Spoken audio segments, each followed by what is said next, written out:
اے ابن آدم، اگر تو زمین کے لگ بھگ گناہ لے کر میرے پاس آئے اور اس حال میں مجھے ملے کہ میرے ساتھ شرک نہ کیا ہو، تو میں تجھے ان گناہوں کے مطابق بخشش عطا کروں گا۔ یہ صحیح بخاری کی 3147 نمبر روایت ہے۔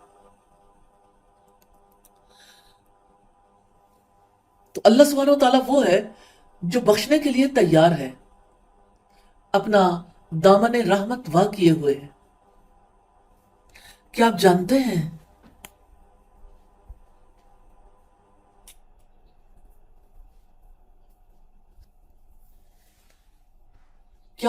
کہ ہر بیماری، دکھ، غم اور تکلیف جو آپ کو پہنچتی ہے وہ آپ کے گناہوں کا نتیجہ ہے۔ رب العزت نے فرمایا وَمَا أَصَابَكُم مِّن مُّصِيبَةٍ فَبِمَا كَسَبَتْ أَيْدِيكُمْ وَيَعْفُو عَن كَثِيرٍ۔ اور جو مصیبت تمہیں پہنچی ہے تو اس وجہ سے جو تمہارے ہاتھوں نے کمایا، اور وہ بہت سے قصوروں سے درگزر کرتا ہے۔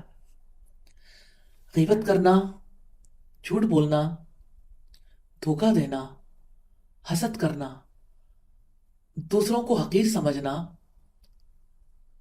نافرمانیاں کرنا، ان چیزوں کو دیکھنا جو جائز نہیں ہے، اور فرائض میں تاخیر کرنا، یہ سب ایسے گناہ ہیں جنہوں نے ہمیں بہت زیادہ دکھ اور تکلیف پہنچایا ہے، یعنی ہمیں بہت زیادہ تکلیف پہنچائی ہے اور دکھ دیا ہے۔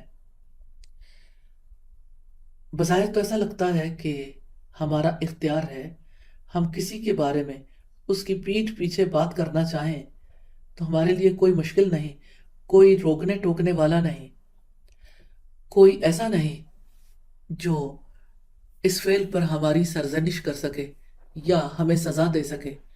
تو اب دیکھیں کہ ایسے میں انسان کے لیے غیبتیں کرنا کتنا آسان ہو گیا ہے، لیکن غیبت کتنا بڑا جرم ہے اور اس کی کتنی بڑی سزا ہے۔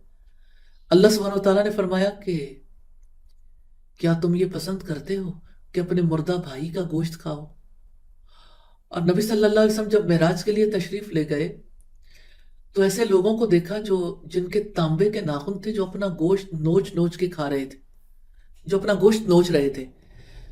تو سیدنا جبریل علیہ السلام سے آپ صلی اللہ علیہ وسلم نے پوچھا یہ کون لوگ ہیں؟ تو انہوں نے کہا یہ جو لوگوں کی پیٹھ پیچھے ان کی غیبت کیا کرتے تھے۔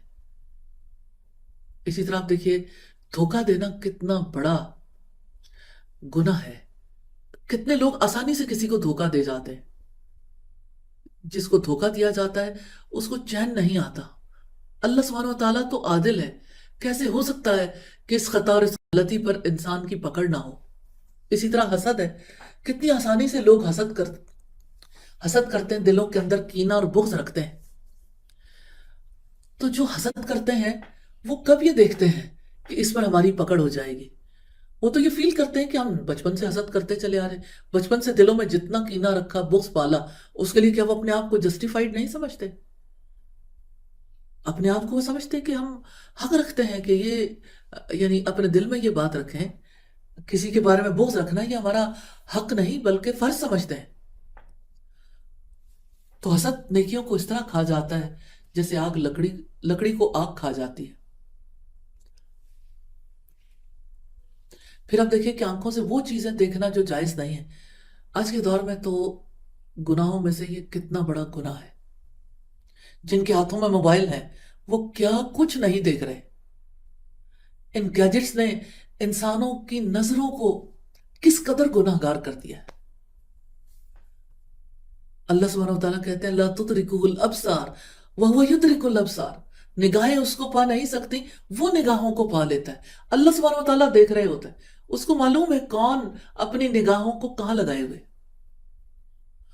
تو جو اپنی نگاہوں کا غلط استعمال کرتا ہے وہ کب یہ محسوس کرتا ہے کہ میں نے کوئی غلط کام کیا؟ یہ سارے گناہ ہیں۔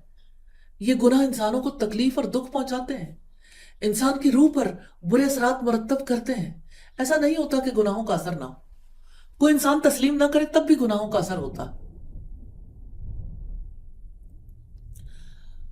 تو آپ دیکھیے کہ ان گناہوں کی معافی کے لیے ہمیں اس ذات کی طرف رجوع کرنے کی ضرورت ہے جو الغفور ہے۔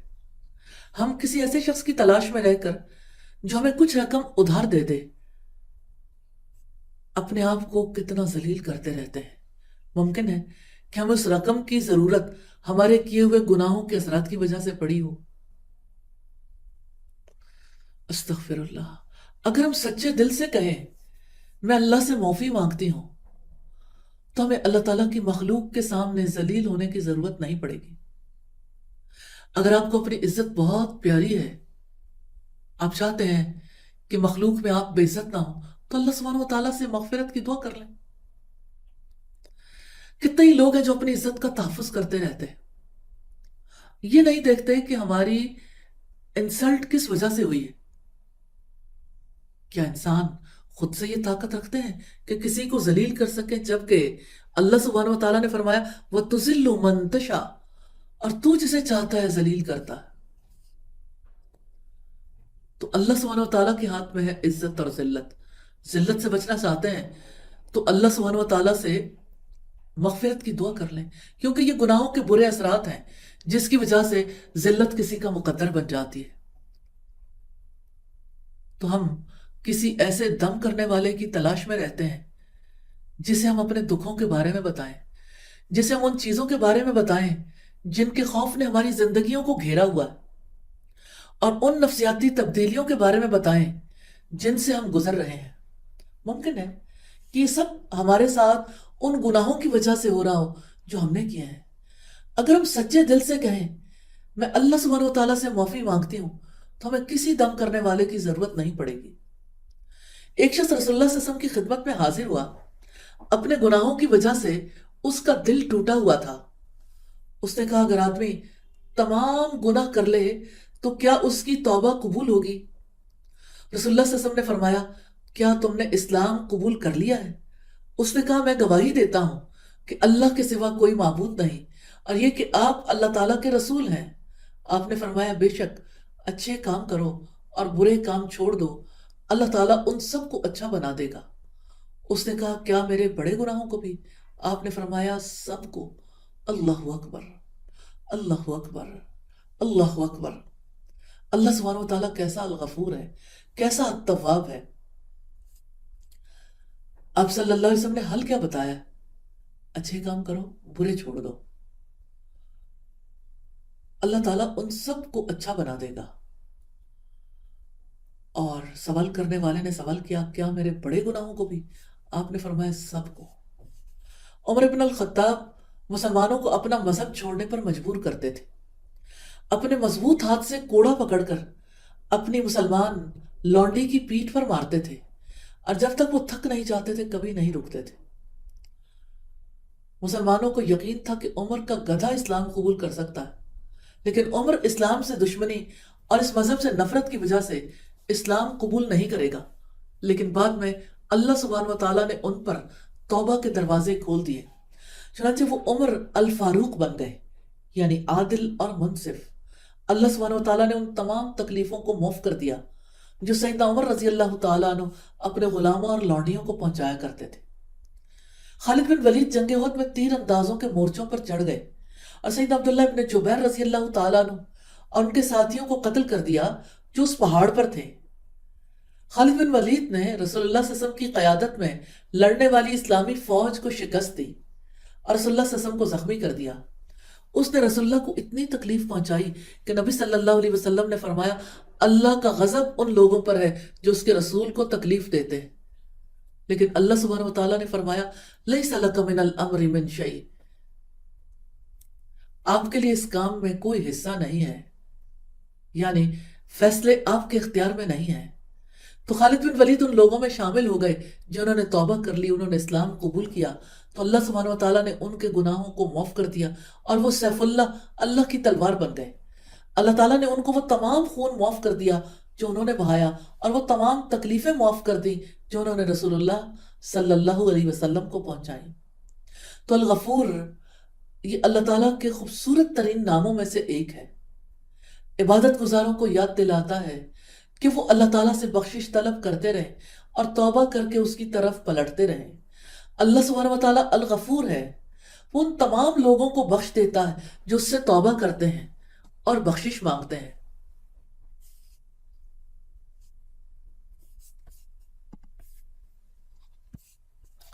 رسول اللہ صلی اللہ علیہ وسلم نے فرمایا تمام بنی آدم خطا کار ہیں اور بہترین خطا کار وہ ہیں جو توبہ کرنے والے ہیں۔ سیدنا موسیٰ علیہ السلام کا واقعہ بیان کرتے ہوئے رب العزت نے فرمایا قال رب انی ظلمت نفسی فاغفر لی فغفر له انہ هو الغفور الرحیم۔ موسیٰ نے کہا اے میرے رب یقیناً میں نے اپنی جان پر ظلم کیا ہے، چنانچہ آپ مجھے بخش دیں، تو اللہ تعالیٰ نے اس کو بخش دیا۔ یقیناً وہ بڑا بخشنے والا نہایت رحم والا ہے۔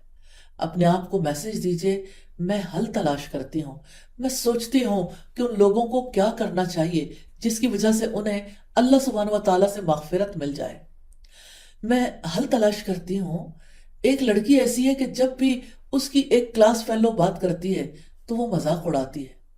مذاق اڑانے والی اس لڑکی کو اللہ تعالیٰ سے مغفرت کیسے مل سکتی ہے؟ ایک لڑکے نے اپنے دوست کو غلطی سے دھکا دے دیا جس سے وہ گر گیا، اس کی گھڑی ٹوٹ گئی۔ اس لڑکے کو اللہ سبحانہ و تعالیٰ سے مغفرت کیسے مل سکتی ہے؟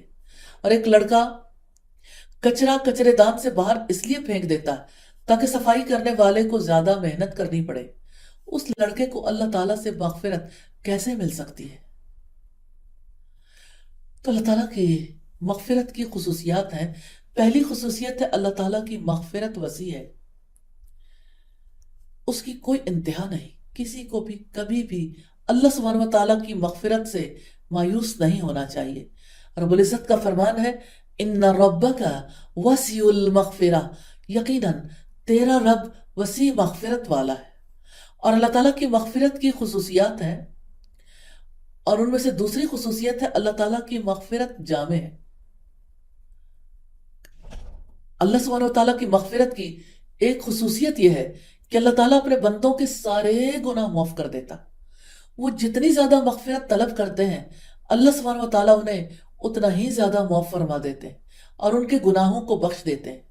رب العزت کا فرمان ہے ان اللہ لا یغفر ان یشرک بہ ویغفر ما دون ذلک لمن یشاء ومن یشرک باللہ فقد افترى اسما عظیما۔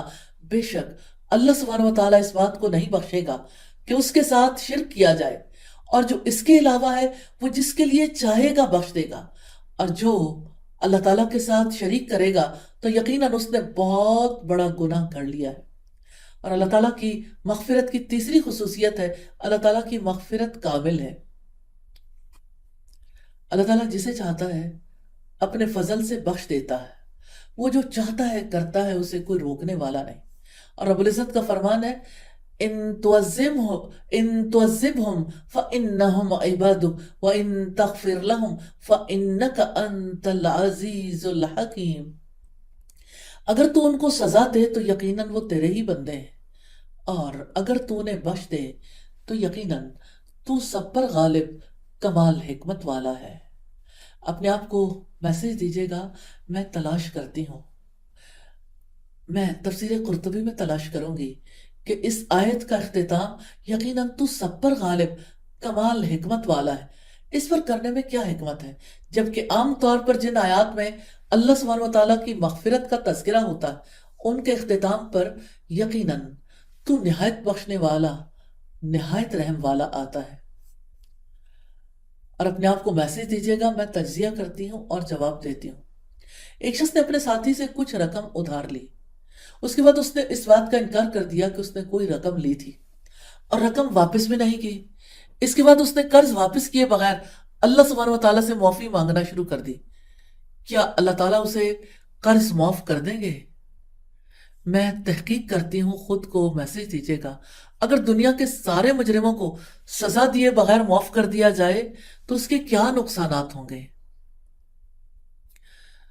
اپنے آپ کو میسج دیجیے گا میں تلاوت کرتی ہوں اور نتیجہ اخذ کرتی ہوں۔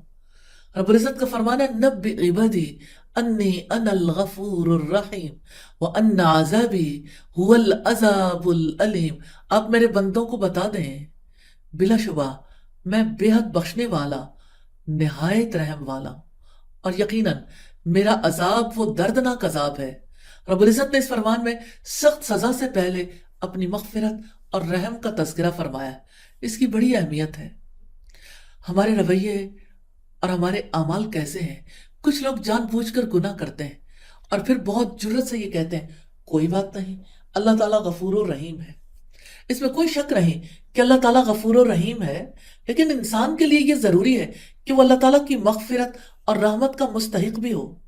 اگر انسان اللہ سبحانہ وتعالیٰ کی مغفرت اور رحمت پانا چاہتا ہے تو اس کے لیے لازم ہے کہ وہ اللہ تعالیٰ کی مغفرت پانے کے لیے بھرپور کوشش کرے اور اپنے رویوں کی اصلاح کر لے، اس سے پہلے کہ بہت دیر ہو جائے۔ تو ہمارے رویے اور ہمارے اعمال کیسے ہیں؟ یہ جہالت کی نشانی ہے کہ انسان گناہوں میں ڈوبا رہے اور اس کے باوجود اللہ سبحانہ وتعالیٰ کی مغفرت کی تمنا کرتا رہے۔ اور یہ بھی جہالت کی نشانی ہے کہ انسان توبہ کرے اور نہ ہی اللہ تعالیٰ سے مغفرت مانگے، لیکن اس کے باوجود یہی کہتا رہے اللہ تعالیٰ غفور و رحیم ہے۔ ہم نے یہ سیکھا ہے کہ اللہ تعالیٰ کی اپنے بندوں کے لیے مغفرت وسیع ہے، اس کی کوئی انتہا نہیں ہے۔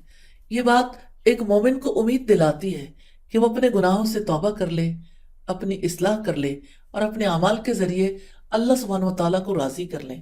ایمان والوں کو بھی چاہیے کہ وہ لوگوں کی غلطیوں کو معاف کر دیں اور درگزر کریں، جیسا کہ رب العزت نے فرمایا وَلْيَعْفُوا وَلْيَصْفَحُوا أَلَا تُحِبُّونَ أَن يَغْفِرَ اللَّهُ لَكُمْ وَاللَّهُ غَفُورٌ الرحیم۔ اور لازم ہے کہ وہ درگزر کریں۔ کیا تم پسند نہیں کرتے کہ اللہ تعالیٰ بھی تمہیں بخش دے؟ اور اللہ تعالیٰ بے حد بخشنے والا، نہایت رحم والا ہے۔ تو لوگوں کے گناہوں کو معاف کرنا اور درگزر کرنا بھی اللہ سبحانہ وتعالیٰ کی عبادت ہے۔ تم اپنے آپ کو میسج دیجیے گا میں اپنے خیالات کو منظم کرتی ہوں۔ الغفور سے تعلق کے لیے ہم کیا کریں؟ نمبر 1، اللہ تعالیٰ سے محبت کرنی ہے، اس کی حمد بیان کرنی ہے اور اس کا شکر ادا کرنا ہے کہ وہ گناہوں کو بخش دیتا۔ اور نمبر 2، اپنی استطاعت کے مطابق گناہوں سے بچنے کی کوشش کرنی ہے۔ اور اگر کبھی کوئی گناہ ہو جائے تو اللہ سبحانہ وتعالیٰ کو یاد رکھنا ہے، اس سے معافی مانگنی ہے، اس سے امید رکھنی ہے کہ وہ گناہ بخش دے گا، اس کی رحمت سے کبھی مایوس نہیں ہونا۔ تیسرا کام یہ ہے کہ اللہ تعالیٰ سے مغفرت کی امید پر گناہوں پر جری نہیں ہونا۔ اور چوتھا یہ کہ اللہ تعالیٰ کے نام کے وسیلے سے اسی سے گناہوں کی مغفرت کی دعا کرنی ہے۔ یقیناً اس کے سوا گناہوں کو کوئی بخش نہیں سکتا۔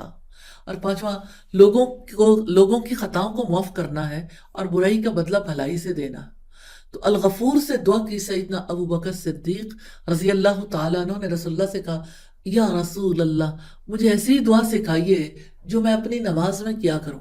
آپ نے فرمایا یہ پڑھا کرو اللہم انی ظلمت نفسی ظلما کثیرا ولا یغفر الذنوب الا انت۔ یا اللہ، میں نے اپنی جان پر بہت ظلم کیا اور تیرے سوا گناہوں کو اور کوئی نہیں بخشتا۔